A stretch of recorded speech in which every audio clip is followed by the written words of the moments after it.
Jadi baik, di sini saya akan menjelaskan materi tentang tanggapan kritis terhadap kekerasan seksual. Bentuk-bentuk kekerasan seksual yang terjadi pada M. Berdasarkan narasi, M mengalami beberapa bentuk kekerasan seksual, yaitu 1. Pelecehan seksual verbal dan non-fisik. L sebagai senior sering melontarkan komentar-komentar cabul dan tidak senonoh tentang penampilan M. Ini merupakan bentuk pelecehan yang menciptakan lingkungan yang tidak nyaman, hostile, dan merendahkan martabat M. Pelecehan 2. Pelecehan seksual fisik. Tindakan yang merangkul dan menepuk paha M adalah bentuk pelecehan seksual fisik yang jelas. Sentuhan tanpa persetujuan, non-kontak seksual. Ini merupakan pelanggaran terhadap otonomi dan tubuh korban. 3. Pemaksaan aktivitas di bawah ancaman.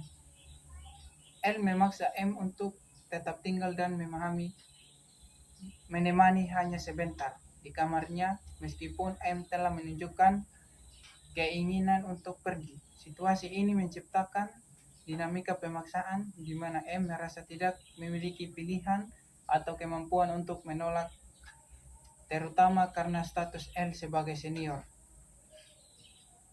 B. Dampak psikologis, sosial, dan akademik yang mungkin dialami M. Dampak psikologis, trauma dan stres. M mungkin mengalami gejala trauma seperti kecemasan berlebihan, serangan panik, sulit tidur, atau kilas balik, flashback terhadap kejadian tersebut. Perasaan rendah diri dan bersalah. Korban seringkali menyalahkan diri sendiri, apa karena sikap saya, dan merasa malu, yang dapat merusak harga diri dan identitas dirinya. Depresi, perasaan tidak berdaya, sedih yang mendalam, dan kehilangan minat pada aktivitas yang pernah disukai adalah dampak yang sangat mungkin terjadi. Dampak sosial, isolasi sosial. M mungkin menarik diri dari pergaulan, terutama dari lingkungan organisasi kampusnya. Karena takut bertemu L atau seniornya lainnya, ia mungkin juga tidak lagi percaya pada orang-orang di sekitarnya. Gangguan relasi. M bisa menjadi sulit mempercayai orang lain, khususnya laki-laki atau figur yang dipandang berkuasa, yang dapat mempengaruhi hubungan pertemanan dan romantisnya di masa depan. Stigma dan penyangkalan sosial. Jika khususnya terbuka, ada risiko M justru disalahkan oleh lingkungan. Kok bisa masuk kamar? Atau kasusnya dianggap remeh yang akan memperparah trauma. Dampak akademik, penurunan konsentrasi dan prestasi. Kondisi psikologis yang terganggu akan membuat M sulit berkonsentrasi belajar, mengerjakan tugas, atau mengikuti perkuliahan. Ketidakhadiran di kelas. Rasa takut dan cemas dapat membuat M membolos kuliah, terutama jika di kampus menjadi tempat yang memicu trauma. Mengalami disorientasi masa depan. M mungkin mempertimbangkan untuk memundurkan diri, drop out dari kampusnya untuk menghindari lingkungan yang tidak aman tersebut. C. Relasi kuasa dan dinamika sosial organisasi. Relasi kuasa senior L dan junior M. Kuasa hierarkis. Sebagai senior, L memiliki posisi yang lebih tinggi dalam struktur organisasi. Posisi ini memberikannya otoritas yang disalahgunakannya untuk menindas juniornya. Kuasa sosial.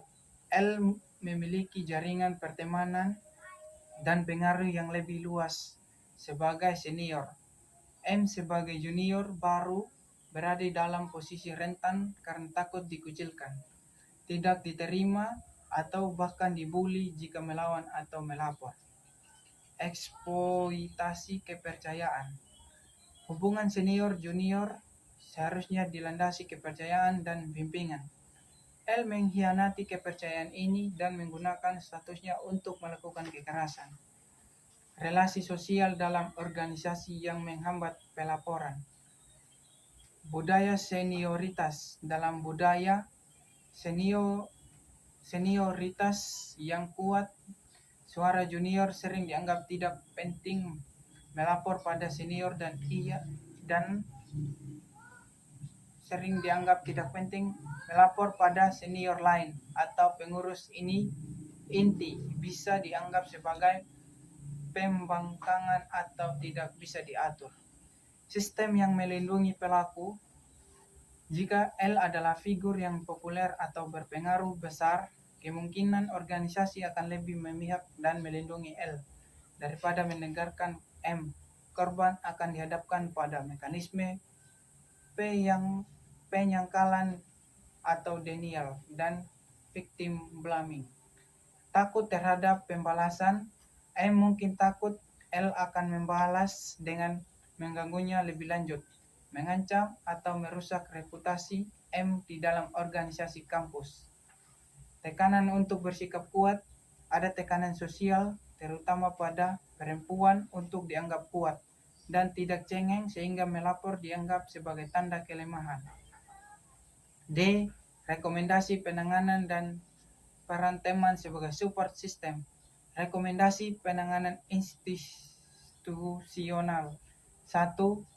Lapor ke Satuan Satgas, ke Satuan Tugas Pencegahan dan Penanganan Kekerasan Seksual atau Satgas PPKS di kampus.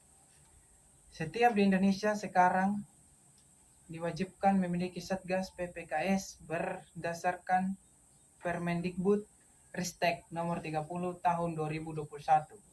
Satgas ini dirancang untuk menangani kasus seperti ini dengan prosedur yang jelas, adil dan memihak korban.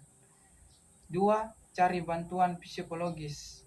M perlu segera mendapatkan pendampingan psikologis baik dari pusat konseling kampus atau UCC atau psikolog di luar kampus untuk memproses trauma dan mencegah dampak jangka panjang.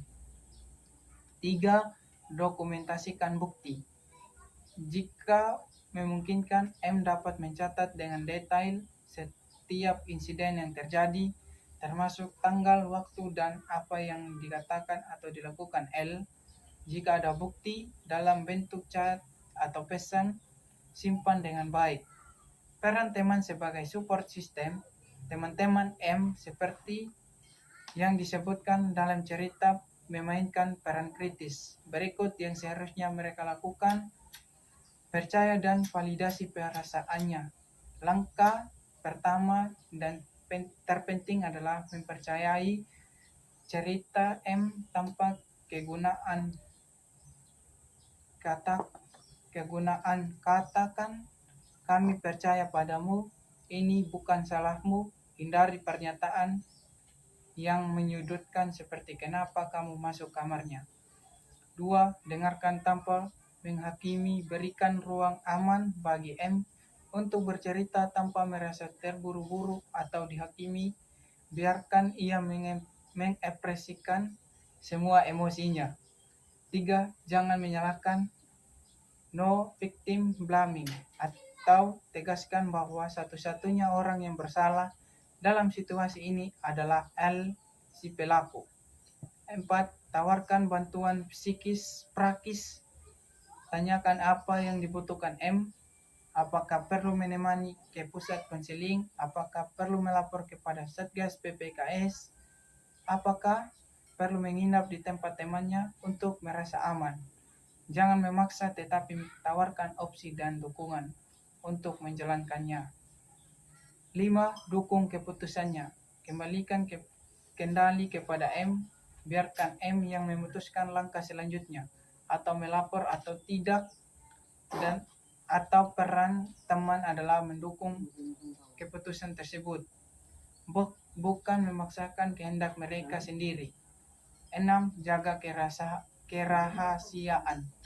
Hormati privasi M. Jangan menyebarkan cerita ini kepada orang lain tanpa izin darinya, karena dapat memperparah trauma dan memperkuat situasi menjadi lebih rumit. Sekian dari presentasi saya. Sekian dan terima kasih.